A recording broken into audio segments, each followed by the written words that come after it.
Now, the number of active coronavirus cases have jumped to 122 in the country. A 67-year-old woman who tested positive in Karnataka, taking the total number of active cases in the state of Karnataka to 11. So far, India has reported 3 deaths owing to coronavirus. A 64-year-old coronavirus patient passed away at Mumbai's Kasturba hospital today. The patient had recently travelled to Dubai. This after 2 people have already passed away in Delhi and Karnataka due to the novel virus. Union Health Minister Harshvardhan said that India is taking all measures to battle the deadly pandemic. Prime Minister has asked the MPs to visit their constituencies to make people aware about coronavirus. India has prohibited entry of tourists from Afghanistan, Philippines, Malaysia, Turkey, UK and the European Union from March 18th till the end of the month. In a huge country like this, the whole lot of facilities, because they have all been created in emergency at places which are number one safe for the people, which are vacant, where no other activity is actually happening. So, and this has all come as a matter of emergency. So it is quite possible that once in a while at some place the bathroom may not be say 5-star type, but by and large, wherever we are receiving any such complaints, we are conveying in the strongest possible manner through the state governments. We currently have cases which are coming only as imported cases, those who have travelled or come from areas where there is an outbreak of coronavirus, or their close contacts. We don't have people in the community who are having coronavirus who have not come in close contact with these individuals or who have not travelled. Our fear is that we may now move into the next stage, and we should try and prevent that.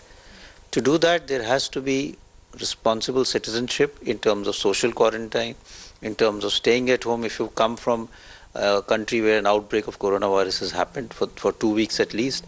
Corona virus को लेकर CMO office में एक call centre setup किया गया है। आप देख पा रहे हैं, पहली दफा हम आपको दिखा रहे हैं कि कोरोना वायरस को लेकर किस तरीके से जो कॉल सेंटर है वो सेटअप किया गया है, जहां पर तमाम लोग यहां पर बैठे हुए हैं और जो लगातार जो पूरे जिले से, पूरे गौतम बुद्ध नगर जिले से जो कॉल्स है उसको अटेंड कर रहे हैं। हमारे साथ नोएडा के चीफ मेडिकल ऑफिसर अनुराग भार्गव साहब भी हैं, हम उनसे सीधे बात करते हैं। अनुराग सर, ये किस तरह का कॉल सेंटर है, यहाँ किस तरह की कॉल्स आ रही है?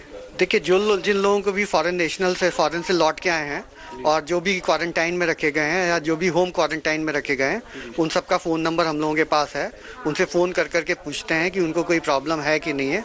अगर कोई प्रॉब्लम होती है तो हमारा आदमी जाके फिर सैंपलिंग करा, लोग अवेयर करते रहते हैं और पूछते रहते हैं कि कुछ गड़बड़ी तो नहीं है। कॉल्स इस तरह के आ रहे हैं कि कुछ लोग कहते हैं कि हम बाहर से आए हैं तो हमें ये प्रॉब्लम है, हम बाहर से नहीं आए तो भी खांसी जुकाम हो गया तो हम क्या करें, या कोई RWLA फ़ोन करते हैं हमारे यहाँ फॉरेन नेशनल आया है तो हम क्या करें। ये तमाम जो कॉल सेंटर है वो सेटअप किया गया है चीफ मेडिकल ऑफिसर जो सीएमओ ऑफिस है उसके अंदर, और तमाम जो भी कॉल्स आ रहे हैं उनको असिस्ट किया जा रहा है। यहाँ से कैमरामैन रविकांत के साथ अरविंद ओझा, Noida. Meanwhile, as the coronavirus cases surge in India, the states have upped the ante to fight the deadly virus. Section 144 has been imposed at beaches in Odisha's Puri and Konark. Maharashtra currently is the state with the highest number of active cases at 38. After Siddhivinayak Temple, Maharashtra's Shirdi Temple will also be shut from 3 p.m. today until further notice. Agra's Taj Mahal has also now been closed for tourists. So far, 13 states have shut school, including Tamil Nadu, Uttar Pradesh, West Bengal. Cinema halls, multiplexes and swimming pools have all been shut, including gyms, even in the states of Assam and Arunachal Pradesh. In West Bengal, the government has announced the creation of a separate fund of rupees 200 crore for fighting emerging public healthcare challenges due to coronavirus. Classes at the University of Jammu have been suspended in view of the coronavirus scare. Right now I'm standing inside the Jammu University's main Dhanvantari library, and you can see this library wears a deserted look. On a normal day, hundreds of students throng the library for studying, and right now you can see that this library is totally deserted. There are instructions which have been issued by the university administration. The classroom work has been suspended till March 31st. The library has been shut. We can only see the staff members inside the library, and there are no students in the library. As you can see, there are empty corridors. Nobody is here inside the library. Only we can see the staff members. On a normal day, hundreds of students are inside the library for studying purposes, but today you can see that except the staff members, there is nobody. The University of Jammu has taken other precautions also.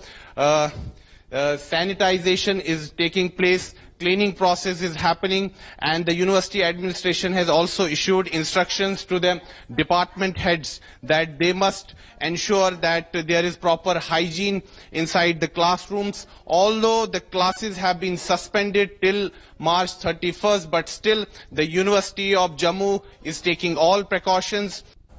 All right, I want to now cut across because this is, of course, what you're seeing in India. But sweeping measures are also being taken by some of the South Asian countries, especially Malaysia, Philippines. I'm joined right now from Philippines, Jaskirat Singh Bakshi. He is an MBBS student. He is right now stranded in Philippines. Jaskirat, and correct me if I'm wrong, what is been communicated to you? Have you been told to go back by the Philippines Authority? Just give us a sense on what you are, what's being communicated right now, especially from Jakarta. All right. Hi, Preeti. I am Jaskirat, and I'm not in Philippines right now. We were, the president of the Philippines last night made an address to the nation, to Philippines, saying that they're going to be putting a total lockdown in Philippines, and especially Metro Manila. So it asked all the international students and the residents to travel back to their countries if they want to, within a 72-hour period. So I took the first flight back at 6 a.m. in the morning, but since then I've been at the Kuala Lumpur airport. I was transiting through here, and during that, in the meantime, the government of India announced that they're going to be cancelling all the flights incoming from Malaysia and Philippines. So the flight that I was supposed to take from Kuala Lumpur to Delhi has been cancelled now, and we haven't heard anything back from the airlines. Cannot make a call on this. And as far as the government is concerned, we've tried to reach out to the High Commission that's based in Kuala Lumpur. We haven't heard from them. We've tried to, there's about 250 plus people over here.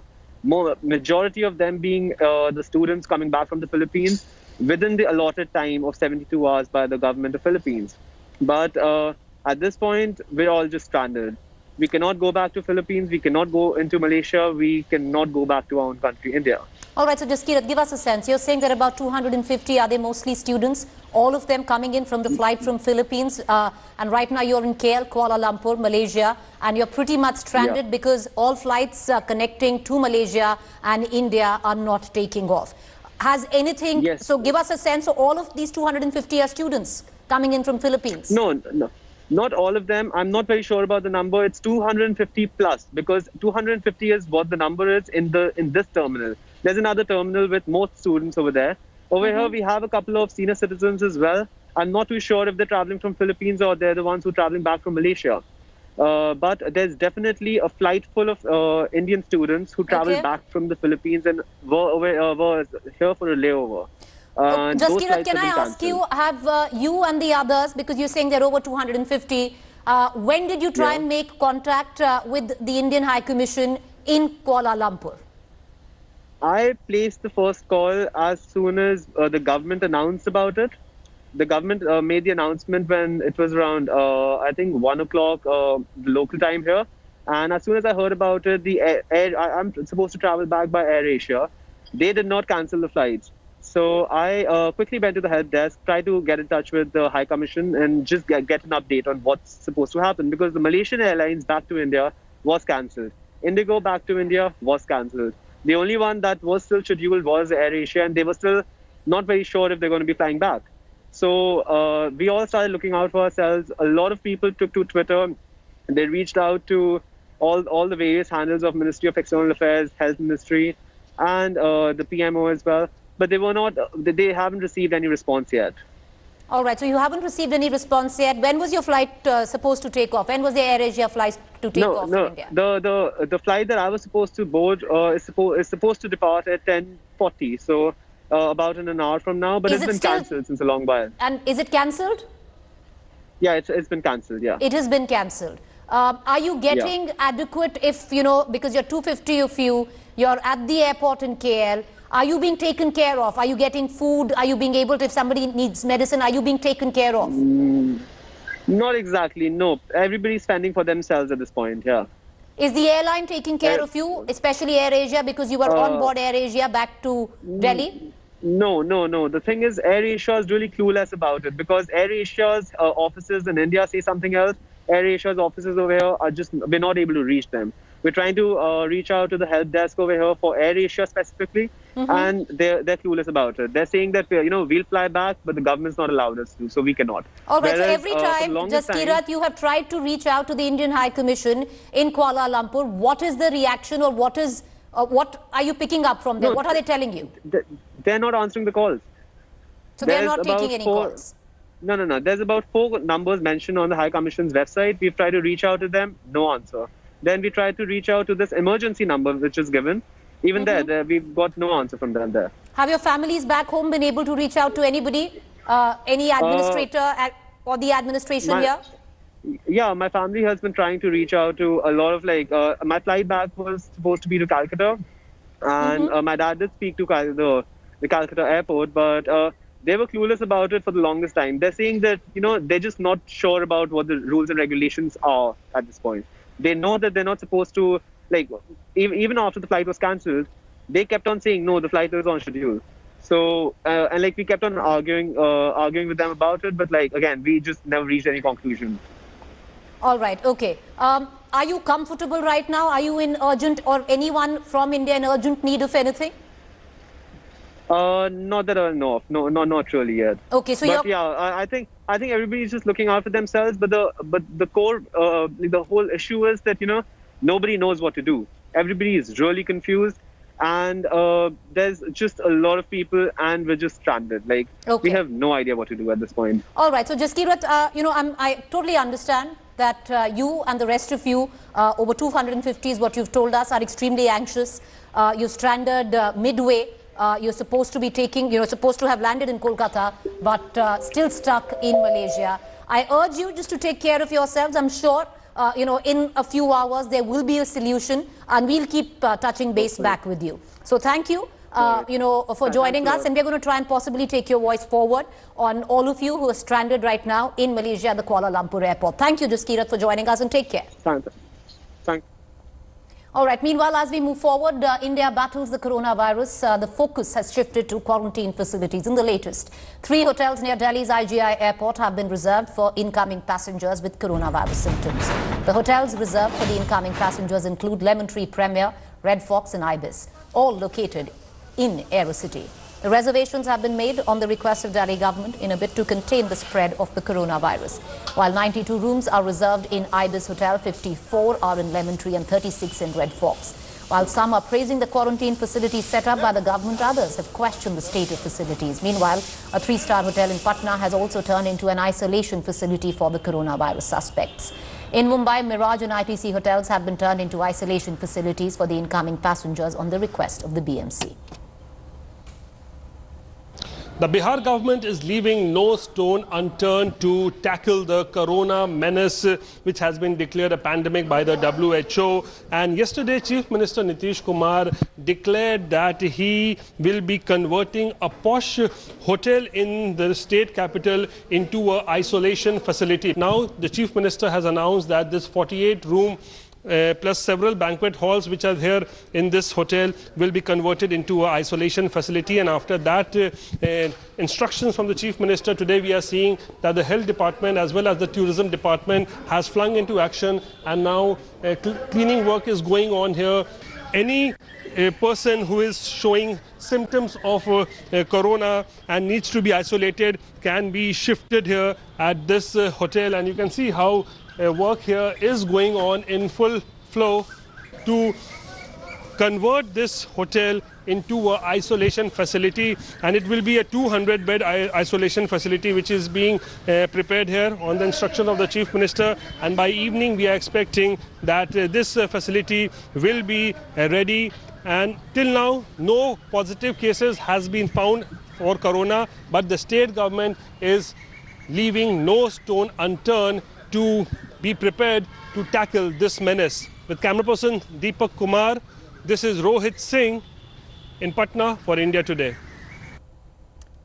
All right. Meanwhile, the U.S. has begun clinical trials of an investigational vaccine designed to protect against novel coronavirus, supported by a global coalition founded by India and Norway. The trial is taking place in Seattle. U.S. President Donald Trump on Monday said the first participant has received the investigational vaccine and are monitoring the patient's health. The trial will enroll 45 healthy adult volunteers aged 18 to 55 over 6 weeks. According to the U.S. National Institute of Health, the study is evaluating different doses of the experimental vaccine for safety and its ability to induce an immune response. This is the first of multiple steps in the clinical trial process of evaluating the potential benefits of the vaccine. I'm also pleased to report today that a vaccine candidate has begun the phase 1 clinical trial. This is one of the fastest vaccine development launches in history, not even close. Meanwhile, former Chief Justice of India Ranjan Gogoi's nomination has drawn some sharp reactions from the opposition. AIMIM leader Asauddin Owaisi questioned if the nomination was quid pro quo. Congress also seemed to suggest the same. Aam Aadmi Party's Raghav Chadha too questioned the president's decision, saying the move will cause an irreparable damage to the independence of judiciary. Former Chief Justice of India KG Balakrishnan also reacted on Gogoi's nomination, saying that there is always a quota for a jurist to be nominated to the Rajya Sabha. However, he said it was not appropriate for him to comment on Gogoi's nomination. As CJI, Ranjan Gogoi presided over many crucial benches that delivered several landmark judgments, including Ayodhya dispute, the decriminalization of homosexuality in India and the Rafale deal verdict. Because now each judge, in the context of what he has done, is suspect, which is most unfortunate, because many of them are of unquestionable integrity. So he has damaged himself, he has damaged the institution, and the government doesn't care. That's the long and short of it. Justice Ranganath Mishra की बात कर रहे हैं, उनके retirement के 7 साल के बाद एक कांग्रेस पार्टी ने उनको अपने पार्टी में उनको शामिल किया और उनको दिया। अरे गोगोई साहब भी ज्वाइन कर लीजिए ना बीजेपी, कौन रोक रहा है आपको? मगर मेरा मानना ये है कि जजेस जो है रिटायर होते हैं, उनको इस तरह के नॉमिनेशन से दूर रहना ज़रूरी है। ये पॉलिटिकल नॉमिनेशंस हैं, राज्यसभा का पॉलिटिकल नॉमिनेशन है। एक रिटायर हुए सीजे साहब, उनको गवर्नर आप बना दिए।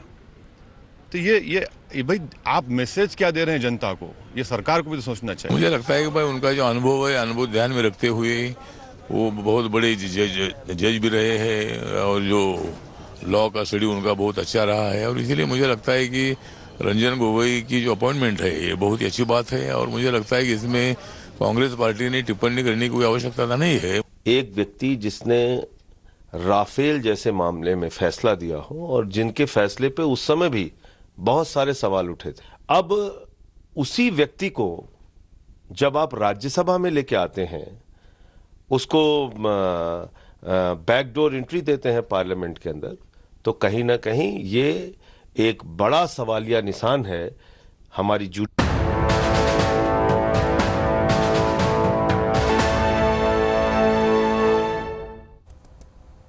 Now, the Supreme Court has issued notices to Madhya Pradesh government, speaker and state governor after the BJP sought an urgent floor test for Kamal Nath government. The bench headed by Justice D.Y. Chandrachud also sent notices to the Secretary of the Legislative Assembly.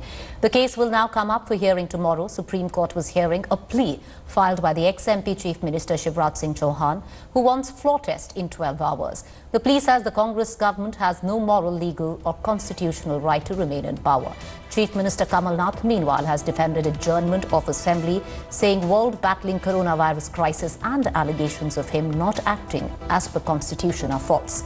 Speaker has so far accepted resignations of 6 of the 22 MLAs, bringing down the effective strength of the House to 222 and the new majority mark to 112. BJP has 107 seats in the House, Congress just 91. बड़ा शोर मचा रहे थे।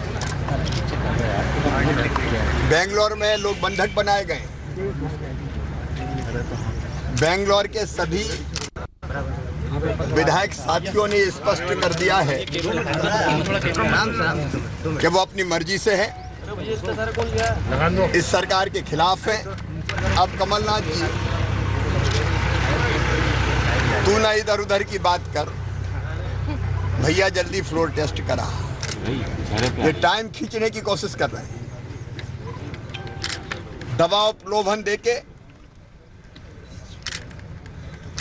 ये प्रयास कर रहे हैं कि सरकार बच जाए। सर आज सुनवाई थी कोर्ट में और कांग्रेस की तरफ से कोई पहुंचा नहीं, कल सुनवाई होनी है। नोटिस दिया गया है जी, नोटिस में सारी बात सामने आएगी। अविश्वास प्रस्ताव स्पीकर साहब को दिया गया है, अविश्वास प्रस्ताव पर स्पीकर साहब निर्णय करेंगे। हम लोग अविश्वास प्रस्ताव को फेस करने के लिए तैयार हैं। और सर जब तक 16 लोग जो वहां पर बेंगलोर में हैं, चाहे वो कुछ बयान देते रहे, लेकिन ये तो बताएं कि वहाँ इतने दिनों से वो कर क्या रहे हैं, वहाँ क्यों हैं। पूरे तरीके से दबाव में बयान दिए जा रहे हैं। Hi everyone, Preeti Chaudhary here. Hope you like this video. For latest news and analysis, like and subscribe to the India Today YouTube channel. And don't forget to press the bell icon to stay updated. Thank you for watching.